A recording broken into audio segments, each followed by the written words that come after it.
Est-ce que tu as des problèmes d'insomnie? Détends-toi. Je veux dire, tu dois baisser la température dans ta chambre. S'il fait trop chaud ou que tu étouffes dedans, aère la chambre ou baisse le chauffage. Essaie de t'endormir sans couverture ou au moins sors ton pied de sous celle-ci. Cette astuce fonctionne pas mal. Une douche chaude avant d'aller se coucher peut être très utile. La température de notre corps augmente d'abord, puis elle diminue instantanément. Ce contraste permet à de nombreuses personnes de se sentir somnolentes. Une douche ne doit pas être trop longue, environ 3 minutes suffisent. Tu ne seras pas plus propre après une demi-heure sous une cascade d'eau brûlante, mais tu risques de cuire. Il existe une technique de relaxation qui permet d'évacuer toutes les tensions que tu as accumulées pendant la journée. Détends tout ton corps, concentre-toi d'abord sur ton visage. Contracte tous les muscles en les serrant, y compris les lèvres et la langue. Puis fais pareil avec ton cou, tes bras et toutes les autres parties du corps. Descends le long du corps. La partie la plus difficile à gérer sera celle de tes pensées. Tente de faire croire à ton cerveau que tu es là pour te détendre. Pour ce faire, pense à une scène apaisante et visualise-la. Et ce n'est pas grave si ton esprit s'égare. Essaie simplement de revenir à cette scène apaisante et de te concentrer dessus. Cela peut demander un peu d'entraînement, mais une fois que tu auras maîtrisé cette technique, tu pourras t'endormir facilement. Tu peux aussi essayer une autre technique. Répète sans cesse, ne pense pas. Tôt ou tard, ton cerveau n'aura pas d'autre choix que de céder et d'arrêter de penser. Ne t'inquiète pas, l'effet est temporaire, je pense. Il existe une technique de respiration qui oblige l'esprit et le corps à se concentrer sur la régulation de la respiration plutôt que de réfléchir à cela. Tout d'abord, appuie la pointe de ta langue contre le palais. Ouvre légèrement les lèvres et expire complètement par la bouche.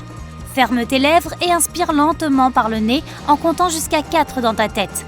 Ensuite, retiens ta respiration pendant 7 secondes et expire avec un bruit de souffle en comptant jusqu'à 8. Répète ceci jusqu'à ce que tu te sentes détendu. Mais tu vas probablement t'arrêter sans t'en rendre compte parce que tu dors déjà. La nourriture est la clé de tout, littéralement. Une étude montre que manger des glucides quelques heures avant de se coucher aide à s'endormir plus rapidement. La nourriture épicée est à proscrire pour le dîner, alors choisis plutôt ce genre de nourriture pour te tenir éveillé toute la nuit, à la veille d'une fête. Au fait, les oignons me donnent souvent envie de dormir. Ils contiennent un acide aminé qui agit comme un sédatif.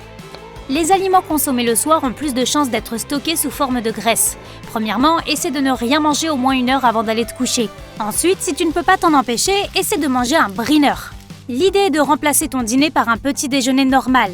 Le fromage, les œufs et toutes les autres choses que nous mangeons généralement au petit déjeuner sont riches en protéines, ce qui aidera tes muscles à se réparer et à se développer pendant la nuit. Eh oui!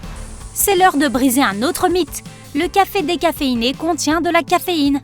Une boisson décaféinée de taille moyenne contient environ 7 mg de caféine, alors que le café ordinaire en contient environ 70.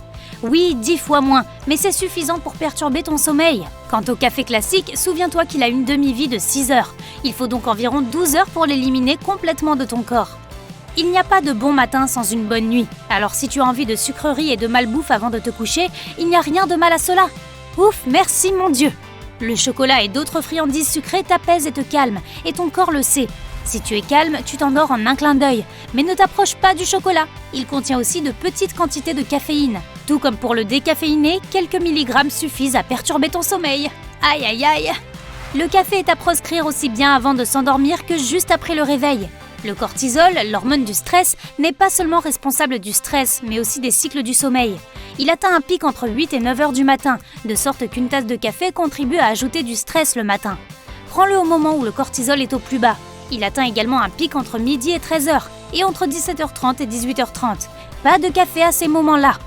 Les aliments sains et riches en fibres sont une mauvaise option pour le soir.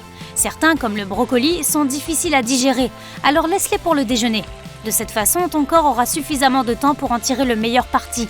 Les aliments trop acides peuvent également te perturber. Il est temps de donner un conseil que personne ne voulait vraiment avoir. Éteins tous les appareils pendant que tu dors et essaie de ne pas regarder les réseaux sociaux avant de te coucher. Les technologies t'empêchent de dormir. Certains chercheurs ont prouvé que les jeux vidéo avant de se coucher provoquaient un retard de sommeil, que regarder la télévision favorisait un réveil plus tôt et que la musique provoquait des cauchemars. Tu peux prolonger ta nuit de sommeil en réduisant l'utilisation de ton téléphone pendant la nuit. La lumière bleue que tous les appareils émettent limite la production de mélatonine et cette hormone est responsable de la, tu l'as deviné, qualité de ton sommeil. Des gros stores sont indispensables dans une chambre à coucher. Tu peux rendre la pièce plus sombre en éteignant toutes les lumières à l'intérieur, comme les téléphones, la télévision et autres, mais n'oublie pas les lampadaires. Une étude a montré qu'une chambre trop lumineuse la nuit pourrait être la raison pour laquelle les gens prennent du poids. Selon la même étude, les personnes qui dorment dans des pièces plus sombres ont une taille plus fine. Pas besoin de faire de l'exercice. Le matin, il est crucial d'ouvrir les stores. La règle est la suivante. La première chose que tu fais le matin n'est pas ton lit. Tu dois d'abord ouvrir les stores. Cela te donnera de l'énergie supplémentaire, même si le ciel est gris à l'extérieur. Ne te précipite pas pour faire ton lit.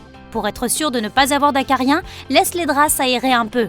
Lorsque tu les couvres, il n'y a pas de soleil. C'est l'environnement parfait pour ces insectes. Si tu es toujours réveillé au beau milieu de la nuit, avec les yeux grands ouverts, pose-toi une question. Suis-je vraiment fatigué ? Si ce n'est pas le cas, revois les plans du lendemain et prévois une séance de sport. Il te faudra peut-être une demi-heure d'exercice pour être plus fatigué le soir et t'endormir plus facilement. Même une marche rapide de 10 minutes avant de te coucher t'aidera. Tu ne te souviens jamais de tes rêves ? Les rêves lucides sont une vraie capacité que tu peux améliorer avec de la pratique. Un journal des rêves peut être d'une grande aide. Juste après ton réveil, écris tout ce dont tu te souviens immédiatement. Nous avons tendance à oublier la plupart de nos rêves dans les quelques minutes qui suivent notre réveil. Aussi, essaie de répéter ce mantra avant d'aller te coucher. Ce soir, je vais faire un rêve lucide. De cette façon, tu le transmettras à ton subconscient et cela pourrait fonctionner. Ensuite, mets une alarme 2 heures avant ton réveil habituel. Reste éveillé pendant environ 20 minutes et retourne te coucher. De cette façon, tu entreras dans une phase de sommeil paradoxal, REM, Rapid Eye Movement, qui conduit à la prise de conscience dans les rêves. C'est la phase de sommeil la plus profonde, mais ton cerveau est maintenant presque aussi actif que lorsque tu es éveillé. De nombreuses études montrent que nous faisons généralement des rêves pendant la phase REM. Une bonne nuit de sommeil commence pendant la journée. Contrairement à l'opinion générale, les siestes en journée peuvent réellement te rafraîchir sans perturber ton sommeil nocturne. L'essentiel est de les limiter à 15 ou 30 minutes. Cette durée est suffisante pour réduire la somnolence. Les draps en fibres synthétiques accumulent beaucoup plus de bactéries que ceux en coton. De plus, les draps en fibres naturelles sont tellement plus agréables au toucher. Les oreillers et les thés d'oreiller sont également importants. Assure-toi que les tiens ne sont ni trop hauts ni trop bas et qu'ils sont en coton. S'ils sont en soie, c'est encore mieux. La peau aura moins de rides car elle glissera littéralement sur l'oreiller. Les cheveux ne s'en mêleront pas car ils ne frotteront pas contre la thé d'oreiller. Et les vers à soie qui fabriquent cette matière apprécieront d'avoir un emploi et ton soutien. L'huile essentielle de lavande est un remède naturel contre le mauvais sommeil. Il existe plusieurs façons de l'utiliser. Tu peux la diffuser dans ta chambre une demi-heure avant de te coucher, frotter quelques gouttes directement sur ton oreiller ou l'appliquer directement sur tes pieds et tes poignets. Mais assure-toi que tu ne sois pas allergique. Tu penses peut-être que ton animal de compagnie est un parfait compagnon pour dormir, mais ce n'est pas toujours le cas.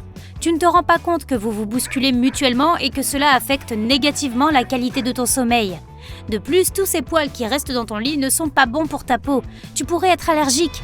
Bon, je n'ai aucun droit moral de donner ce conseil. Mon chat a failli m'expulser de mon propre lit.